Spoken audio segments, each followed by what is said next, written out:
Olá a todos, sejam muito bem-vindos ao novo episódio do Pratica Onco. Daniel Saragiotto, Tudo bom, gente? Salve, tô aqui. E ó quem tá aqui de volta. Marcos está de volta.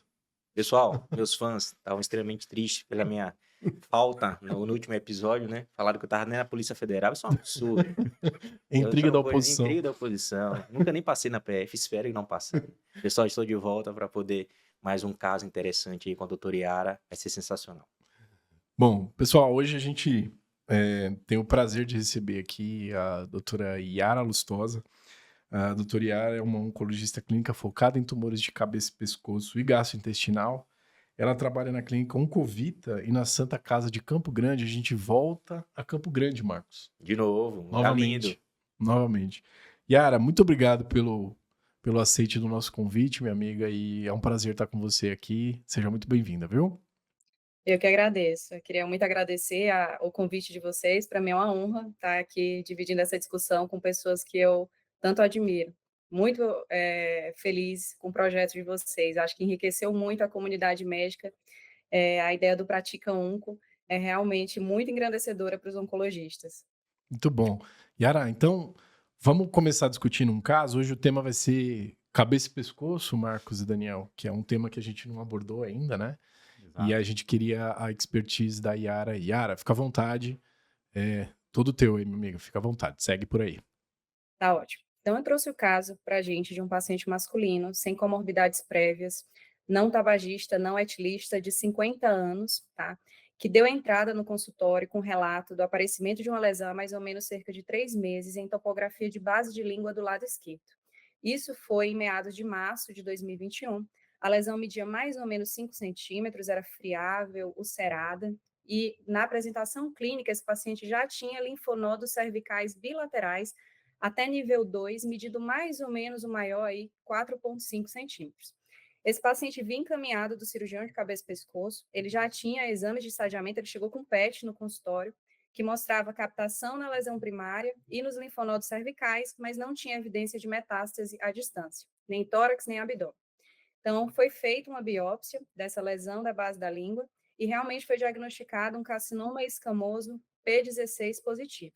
Nesse momento, então, a gente tem um paciente com SEC de base de língua, orofaringe, estadio clínico pela JCC, oitava edição, para doença HPV relacionado T3N2M0, então estadio 2. E nesse momento eu propus para ele um tratamento definitivo com quimio-radioterapia. Quimioterapia baseada em cisplatina, feito em esquema semanal, associado à rádio. Então, o paciente fez esse tratamento, terminou o tratamento em abril de 2021 e ele teve uma resposta completa após o término.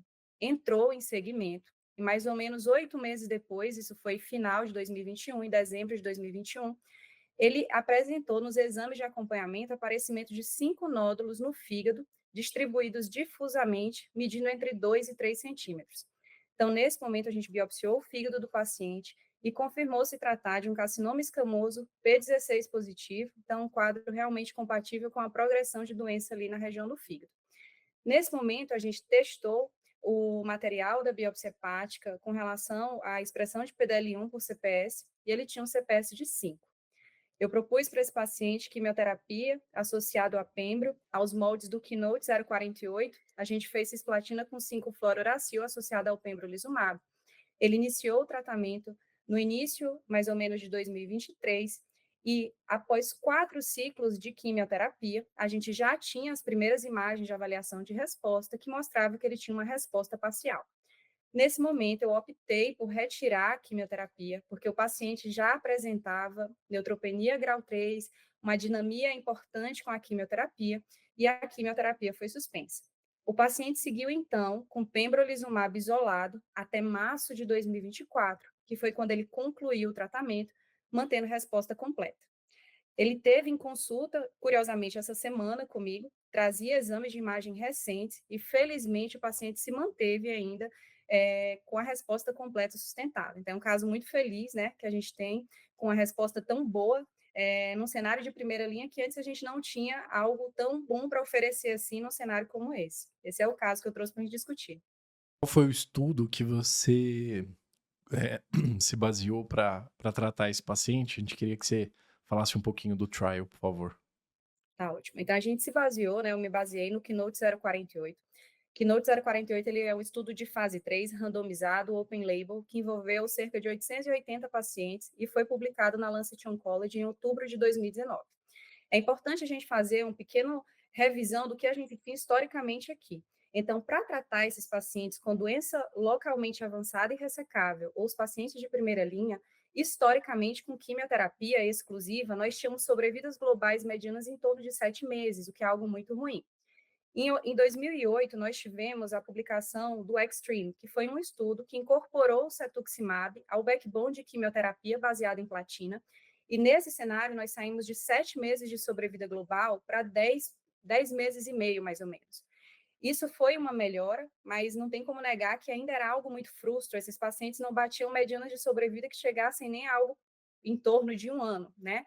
E 11 anos depois, a gente teve a avaliação, exatamente nesse estudo do Keynote 048, do uso da imunoterapia nesse cenário de primeira linha. Nesse momento, nós já tínhamos dados em linhas subsequentes do uso de nivolumab, pembrolizumab. A gente sabia que tinha a sua função e seu ganho de sobrevida em pacientes que já tinham sido tratados em primeira linha, com esquema que não tinha imuno, e como costuma acontecer na oncologia, foi puxado isso das linhas subsequentes para ser avaliado nesse cenário de primeira linha, e aqui a gente teve bons resultados. Então, o Keynote 048, ele incluiu exatamente essa população, pacientes com tumores de cavidade oral, orofaringe, hipofaringe e laringe. Esse era o perfil de paciente que recebeu o tratamento, que foi randomizado aqui para receber os tratamentos experimentais. Quais eram os tratamentos? Então, a gente fez uma avaliação de pembrolizumab em monoterapia versus o Extreme, que até então era o tratamento padrão, e a outra análise feita foi pembrolizumab mais quimioterapia, lembrando que o regime de quimioterapia era platina, ou cisplatina ou carboplatina, foram as platinas mais utilizadas aqui, associado ao fluorouracil, aquele regime de 4 dias infusionais, junto com o pembrolizumab. O estudo ele não foi desenhado para comparar pembro versus pembro mais químio, né? Então, são duas análises separadas aqui. Um ponto importante é que esses pacientes foram estratificados com relação à expressão do PDL1. Eles não precisavam ter PDL1 positivo para serem incluídos, mas a análise dos dados foi feita baseada na expressão desse PDL1 por CPS. Quando a gente olha especificamente o braço de pembrolizumab versus o Extreme, na população com CPS maior ou igual a 20, que foi a primeira análise hierárquica feita, a gente teve sobrevidas globais para esse braço de 14,9 versus 10,7 meses para o braço que fez o Extreme. Aí, a gente bate um pouco mais o sarrafo, avalia os pacientes aí com CPS maior ou igual que 1, e a gente observa que esse benefício ainda se manteve para quem fez pembro sozinho, com sobrevida mais ou menos em torno de 12,3 versus 10,3 meses. Mas quando a gente olha a população total que fez pembro sozinho versus o Extreme, o que a gente consegue dizer é que não foi inferior fazer o pembrolizumab em monoterapia, mas a gente não pode dizer que ele foi superior em termos de sobrevida global para quem fez pembro sozinho. Então, isso aqui já é um dado bastante importante na nossa escolha de decisão de tratamento na prática. Quando a gente fala com relação ao pembro mais a quimioterapia, que foi o que foi feito para esse paciente em questão aqui, o que a gente teve de resultado nesse estudo? Pembro mais químio versus Extreme para a população com CPS maior ou igual que 20 trouxe ganhos de sobrevida global de 14,7 meses versus 11 meses. Para a população com CPS maior ou igual que 1, a gente teve sobrevidas globais medianas em torno de 13 meses e meio versus 10,4. E na população global, ele também foi positivo. Então, ele deu sobrevida global mediana de 13 meses versus 10,7 meses para o braço que fez o Extreme. Então, esse estudo de fase 3, ele realmente mudou o que nós fazíamos até então como tratamento padrão para esses pacientes com câncer de cabeça e pescoço, ou doença local irressecável, ou nesse cenário de doença metastática. Maravilha. Marcos, vamos começar aí as perguntas e aproveitar aí o caso excepcional, né? Uma resposta muito boa. E aí a gente tem algumas dúvidas do ponto de vista prático, Yara, que a gente queria saber como é que você conduz no seu dia a dia. Pode começar, Marcos. Não, primeiro parabenizar, né? Que apresentação de caso, né? Que orgulho. Ela foi minha residente lá, olha. Nossa residente, hein? Nossa residente, verdade. Perdão, é porque você mudou de camisa, mas tá no nosso coração ainda, né? E, nossa, ainda curou o paciente, isso que é o mais importante. Só porque formou com a gente, né? Parabéns, Yara. Mas tem uma pergunta, duas perguntas interessantes. A primeira, fora o CPS, a gente tem algum outro biomarcador para analisar nesses tumores de cabeça e pescoço? Especificamente naquele CPS negativo, a gente utiliza quimioterapia junto com o imuno ou apenas quimioterapia? Tá. Então, com relação aos biomarcadores, de forma prática, o que vai mudar a nossa conduta na primeira linha é, de fato, a expressão do PDL1 pelo CPS. Se a gente olha outras coisas, formalmente não. Assim, nós sabemos que tem algumas alterações moleculares, alterações genéticas, por exemplo, paciente que tem mutação em PI3K tem um prognóstico pior nesse cenário de primeira linha de câncer de cabeça e pescoço. Mas a gente pesquisa isso na prática? Não. A expressão do P16 é algo mandatório, né, nesses pacientes que têm tumor de orofaringe. Mas isso impacta em, de fato, desintensificar tratamento? Não, a gente ainda não está autorizada a mudar a conduta com relação a essas coisas. Então, elas mais servem para que a gente entenda o prognóstico do paciente, a gente estadie o paciente de maneira adequada, mas, no final das contas, não é isso que vai me orientar com relação a eu colocar ou não a imuno para o paciente. Então, de fato, o que vai orientar aqui para a gente são coisas como o volume de doença metastática que esse paciente tem, eu preciso de uma taxa de resposta ou não, né? A expressão desse CPS, o CPS, enfim, ele vai ser uma variável, ele é uma variável contínua, né? Então, a expressão desse CPS é uma expressão muito elevada e, de repente, esse paciente não tem um volume de doença tão alto, eu posso tirar o backbone da quimioterapia. Então, de maneira prática, o que vai me orientar com relação ao biomarcador mais importante aqui realmente vai ser a expressão do PDL1. Acho que você tinha me feito uma segunda pergunta, não foi No isso? CPS negativo. Tá, então assim, no CPS negativo, quando a gente olha para a combinação de químio mais pembrolizumab, ele é um estudo que foi positivo na população intention to treat. Só que uma coisa que me deixa assim, meio encafifada, encucada, é o seguinte, se a gente for espremer o dado e olhar para o Keynote 048, a gente vai ver que pelo menos 75% dos pacientes tinham um PDL1 positivo. 43% desses pacientes tinham o PDL1 acima de 20. Então, eu fico me perguntando até que ponto a gente não teve um benefício também por conta dessa população desse estudo. Uma boa parte da população do Keynote 048 eram pacientes com doença tabaco relacionada, o que, de certa forma, a gente imagina que são pacientes que têm uma carga mutacional mais alta e que talvez responderiam também melhor à imunoterapia. Então, ficam esses questionamentos, assim, que fazem a gente, no mínimo, pensar sobre isso. Mas se há necessidade, e em bula do pembrolizumab, por exemplo, de que para fazer a combinação de químio mais pembro, a gente tenha um CPS maior, positivo, maior que 1, não há essa necessidade. Então, assim, para o paciente com PDL1 negativo, a gente teria, vamos colocar assim, 2 players aí, ou a opção de químio mais pembro, ou a gente também poderia fazer o extreme. E aí vai depender da disponibilidade da imunoterapia no centro que você está, né? Eu acho que do perfil de tolerância daquele paciente, de comorbidades que de repente ele possa ter, alguma doença autoimune, algo que exclua ele da possibilidade de receber o medicamento, acho que é mais ou menos por aí. Perfeito. Daniel.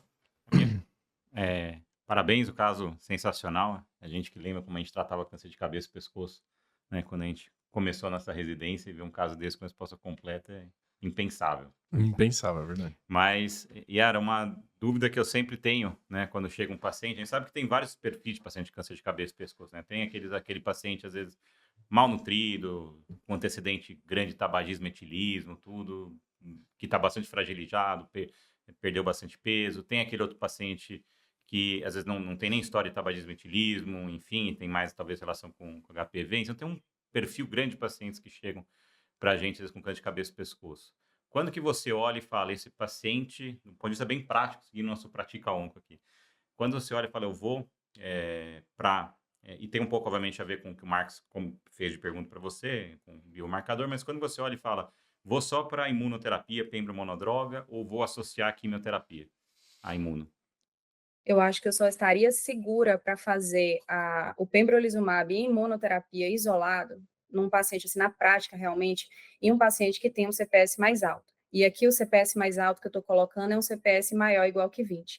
E preferencialmente que seja um paciente que não precise de uma taxa de resposta.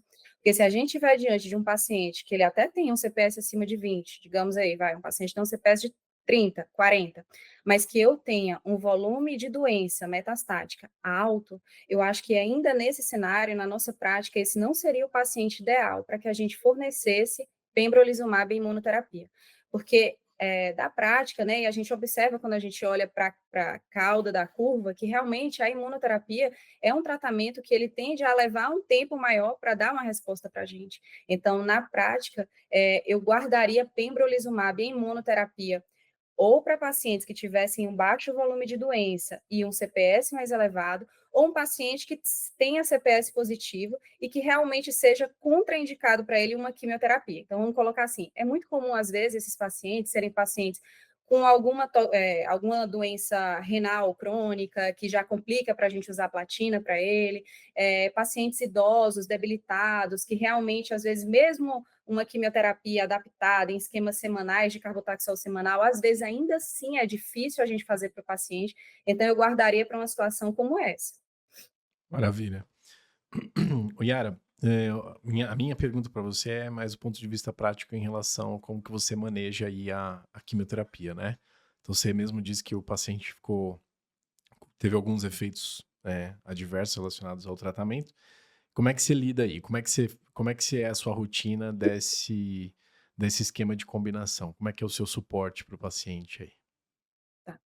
Esse esquema de combinação de químio, ele preconiza que a gente faça 6 ciclos da quimioterapia e depois a gente segue com o pembrolizumab. Geralmente, a gente faz cerca de 3 ciclos para o paciente, de 2 a 3 ciclos, e faz a primeira avaliação de resposta. Fazer cisplatina com 5-fluoracil de D1 a D4 não é um passeio no parque. Eu estou falando aqui de um paciente de 50 anos. Já foi algo apertado, né? Então, se eu vejo que o paciente já está apresentando sinais de resposta radiológica ali nos exames, né? Geralmente, eu tenho a tendência de tirar a quimioterapia e seguir com o pembrolizumab para os pacientes. Esse paciente, especificamente, ele teve toxicidade tanto à quimioterapia, como teve toxicidade imunomediada. Então, cerca de 4 meses depois que ele começou quimio mais pembro, ele desenvolveu o hipotireoidismo.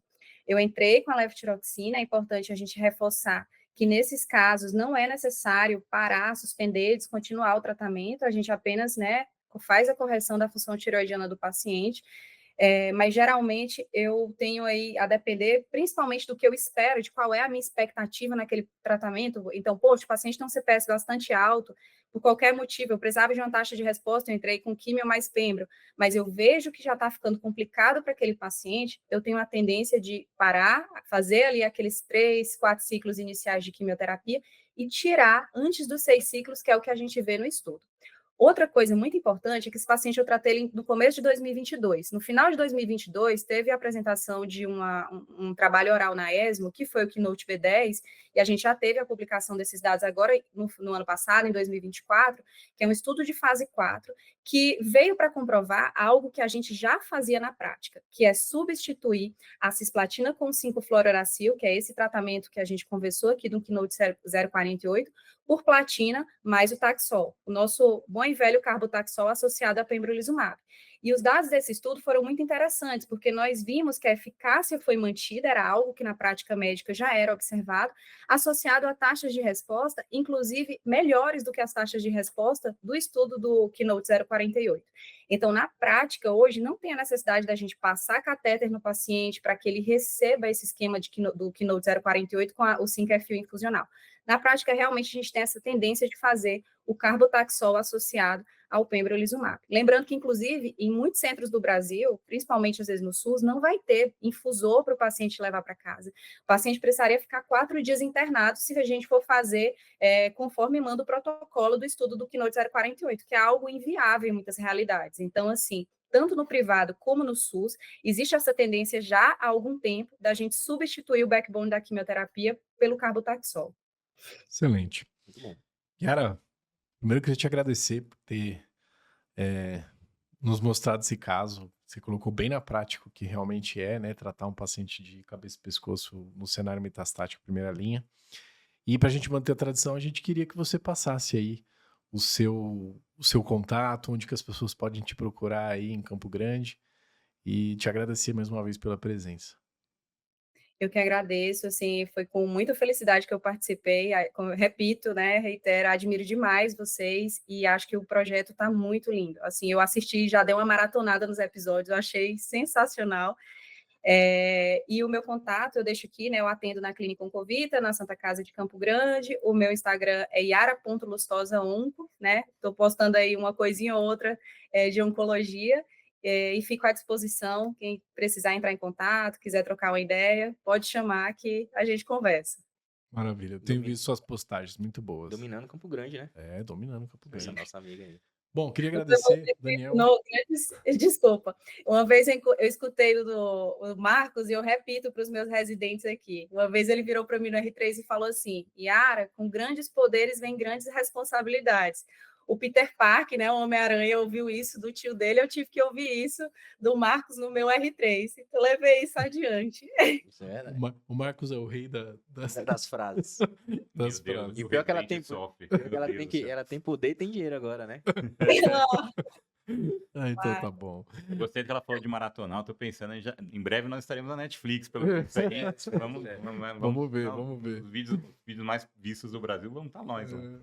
Yara, mais uma vez, muito obrigado. Daniel, muito obrigado. Obrigado, Yara, foi ótimo. Obrigado. Muito obrigado mesmo. Agradeço, gente. Obrigado, Marcos. Obrigado, pessoal. E eu queria convidar todos vocês para nos seguir nas redes e seguir os próximos episódios e agradecer a vocês. Um abraço a todos, até o próximo episódio. Um abraço, pratica onco.